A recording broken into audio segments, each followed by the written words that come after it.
Hello বন্ধুরা, তোমরা সবাই কেমন আছো? আশা করছি তোমরা সবাই খুব ভালো আছো, আর আমরাও খুব ভালো আছি। দেখো, আমি আজকে ঘুম থেকে উঠতে দেরি হয়ে গেছে, সবজি কাটলাম তাড়াতাড়ি করে। চিংড়ি মাছ ফ্রিজে রাখা ছিল, ওটাকেও বের করলাম, বের করে জলে দিলাম। এদিকে চাউমিন সেদ্ধ বসিয়েছি, বাবুর টিফিনে আজকে চাউমিন দেবো।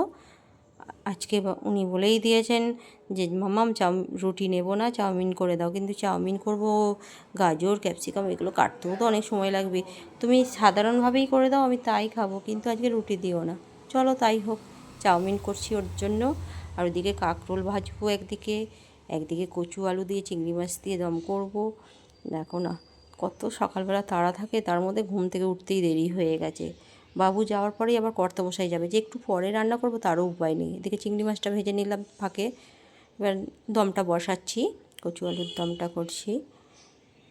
তার মধ্যে বাবুর আবার টিফিন গোছানো থাকে, জল দেওয়া থাকে, ওনার পেছনে তো একটু সময় যায়। আবার তো নিজে তো খাবে না। দেখো, সকালবেলা বাচ্চারা খেতেও চায় না, তবু আমরা খাইয়ে দিলে একটু খায়। কচু আলুর দমটাও হয়ে গেছে, চিংড়ি মাছগুলোও দিয়ে দিয়েছি। চিংড়ি মাছগুলো দিদি পাঠিয়েছিল, ওগুলো দিয়েই রান্না করছি এখন। কচুর দমটাও হয়ে গেছে, খুব সুন্দর কালারটাও হয়েছে, দারুণ টেস্টও হয়েছে। আর এদিকে কাঁকরোলটাও ভেজে নিচ্ছি। কাঁকরোলটা ভাজা হয়ে গেলেই বাবুকে খাইয়ে দেবো। ও তো সকালবেলা একদমই নিজে হাতে খেতে চায় না, যদিও বিকেলবেলাও তাই করে, স্কুল থেকে আসার পরেও তাই করে। দেখো, এদিকে কচু আলুর দমটাও হয়ে গেছে, কালারটাও কত সুন্দর হয়ে গেছে দেখো।